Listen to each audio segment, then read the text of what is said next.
I don't know about you, but the one thing I seem to never have enough of, besides money, is time.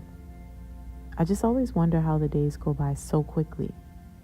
Over the past few months, I've started taking my time back.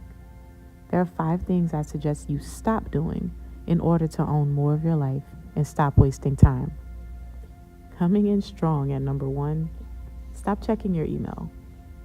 Now, I'm not saying I don't check my email at all anymore. I'm just doing it differently. Let me start by saying I used to check my email with the app in my phone every hour, sometimes more than that, almost as frequently as I was checking text messages and missed phone calls, which I find insane. And I know I'm only doing it because it's available on my phone. So I first deleted the app so that now to check my email, I have to log in on a browser or I have to check it on my computer. All this does is slow down the speed of which I can check my email. I now can't access it as quickly as opening an app, so I have not been doing it aimlessly. Coming in at number 2, stop multitasking.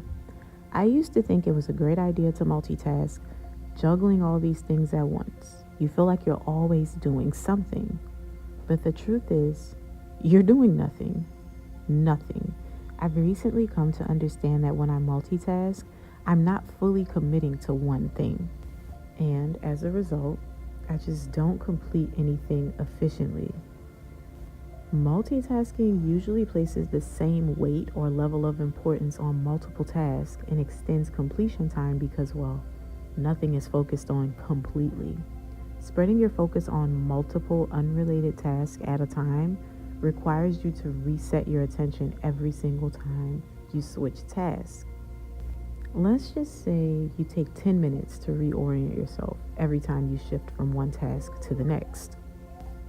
If you're flipping back and forth between tasks, you're losing 10 minutes between those tasks every time you shift your focus.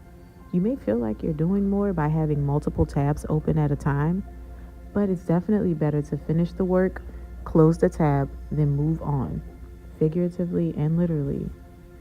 If you're multitasking, at any given point, when you stop for a break or due to interruption, you still have all the tasks left to complete. And it takes up space in your brain, whereas if you work diligently on one thing at a time, you're giving that one task your attention and focus, and you'll be able to complete it efficiently. Then you'll be able to cross that off as a completed task instead of carrying the mental load of having to juggle it with other things throughout the day. Number 3 is stopping text and email resolution. This one not only wastes your time, but the time of everyone else as well.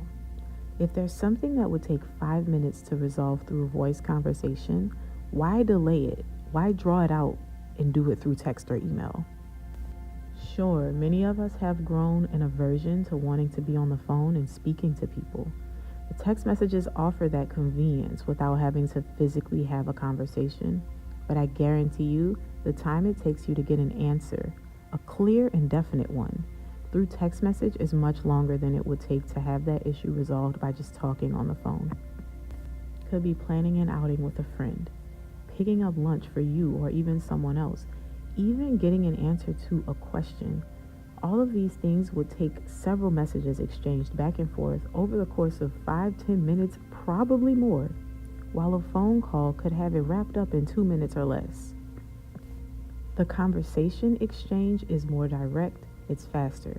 So to save yourself time, utilize voice calls and interactions more often than text, particularly for more urgent matters or things that require a quick answer. Number 4, stop avoiding planning and organizing your day. Part of the reason I would feel the day get away from me so quickly is because I would just glide through my day aimlessly.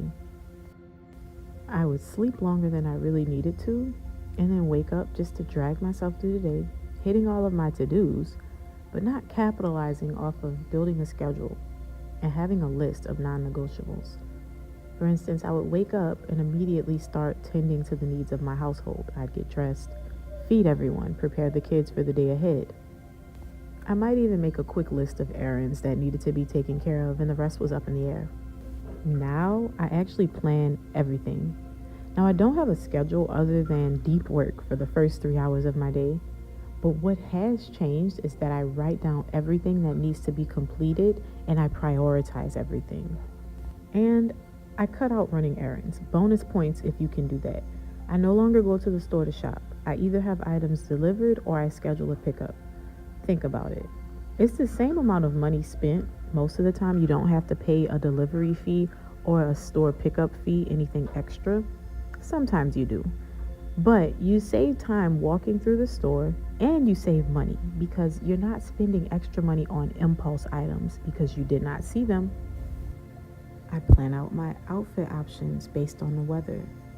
But even when I skip this step, it doesn't take long because I have a curated minimal wardrobe. I plan my workouts. I have 2 memberships, and I know which class I will attend at the beginning of the week because it is written in my planner on Sunday. I write what I will work on during deep work in the morning. For instance, I'm planning out this video on a Tuesday morning at 8:28 a.m. because that is the time that I allotted for it. Then I complete the voiceover in the evening when the house is quiet and I don't have the distractions. I can afford to do a voiceover in the evening and not a script. My mind would not function well enough to complete a script at night. Finally, I write out what I plan to eat the following day, and if it requires packing a lunch, I do that. This may sound daunting, but after the first week of doing it, you will not want to go back. It's also not about being super productive so much as it is about owning your time and not letting it get away without accomplishing whatever you need to. Number 5, stop having unproductive meetings. This is an easy trap to fall into. It can be personal or professional, but I've learned that there are meetings that could have been condensed into an email and saved everyone's time and energy. So now whenever I'm asked to meet, take a phone call or a Zoom, I request a simple agenda. This may sound strange, but it forces the planner of the meeting to itemize what will be discussed, and it allows you to gauge whether or not you actually need to attend and how much energy you will have to extend to be in this meeting. There are several examples of when this would be appropriate. One in particular, meeting with bridesmaids to plan a bachelorette party. We tend to believe that this is all fun and it doesn't have to be so planned. But unless you plan to waste time, you should request an agenda. Another example is a friend asking for advice. Again, you may feel as though it's off-putting to request an agenda or a list of topics from your friend who's asking for advice, but it will also help them to get their thoughts together. If you're taking the time to be a lending ear, they should also be willing to do a basic outline to what you will be discussing. It doesn't have to be a, "Can you give me an agenda?"